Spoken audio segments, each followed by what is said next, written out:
আসসালামু আলাইকুম সবাইকে। ওয়েলকাম করছি যুবরাজ খান আবির। আশা করি সবাই বেশ ভালো আছেন। শুরু হয়ে গেল আসলে ক্লাব বিশ্বকাপ। আ ১ম একটা আসর এবং ভিন্ন ধর্মী একটা আসর। যে আসরটা এর আগে এমনটা হয় নাই।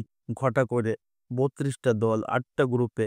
এটা কিন্তু নতুনভাবে শুরু হয়েছে এবং নেক্সট থেকে এভাবেই চলবে প্রতি ৪ বছর পর।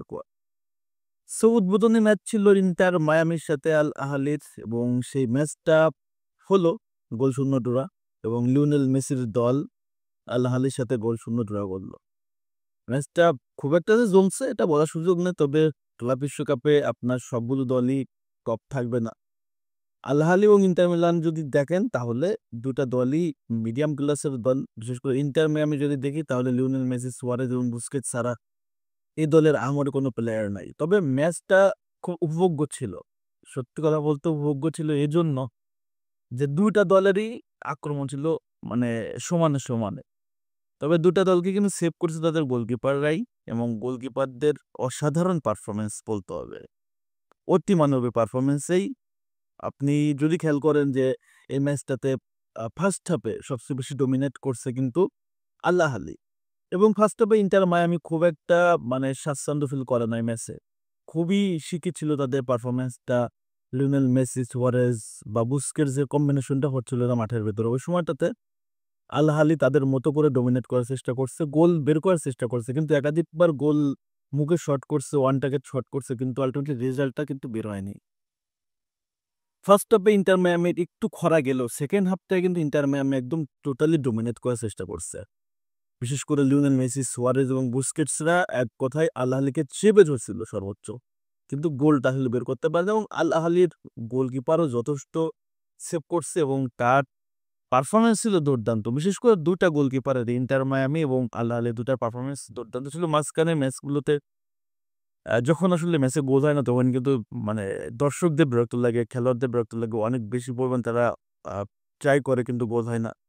তবে এই ম্যাচগুলোতে বিশেষ করে লিওনেল মেসি, তারপর হচ্ছে সুয়ারেজের এই যে বয়সের একটা যে ছাপ বা বয়স হইলে যে আসলে প্লেয়ারদের ফর্ম পড়ে যায়, এটা কিন্তু একটা আজকে আমরা খুব খুব ইজিলি দেখতে পারছি। বিশেষ করে সুয়ারেজকে।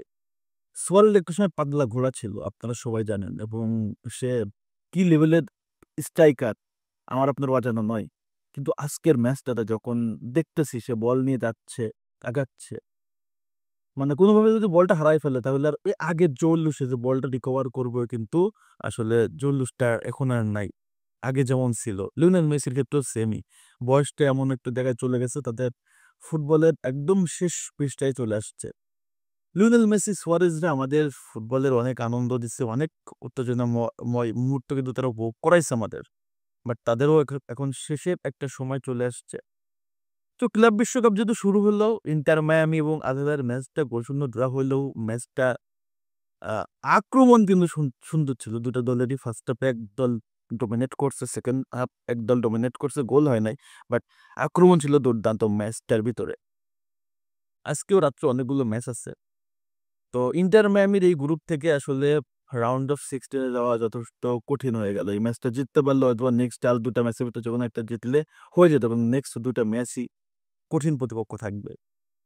সো আমার কাছে যেটা মনে হয় যে ইন্টার মায়ামি ১ম রাউন্ড থেকেই বাড়ি চলে যাবে। ঘরের মাঠে বাড়ি যেতে হবে মেসিকে। কারণ কঠিন প্রতিপক্ষের সাথে জিতা কঠিন হয়ে যাবে। ইন্টার মায়ামি বর্তমান যে খেলার ধরন বা প্লেয়ারদের যে বয়সের একটা ছাপ দেখতে পাচ্ছি, পারফরম্যান্স ওভারঅল মিলে মনে হয় না যে তারা আসলে রাউন্ড অফ 16 এ যেতে পারবে। সো ম্যাচ তো শেষ। রেজাল্টটা কারোরই হয় নাই। ম্যাচ শেষে আপনাদের মতামত এবং অনুভূতি কি অবশ্যই কমেন্টস করে জানিয়ে দিবেন। সবাইকে ধন্যবাদ। আসসালামু আলাইকুম।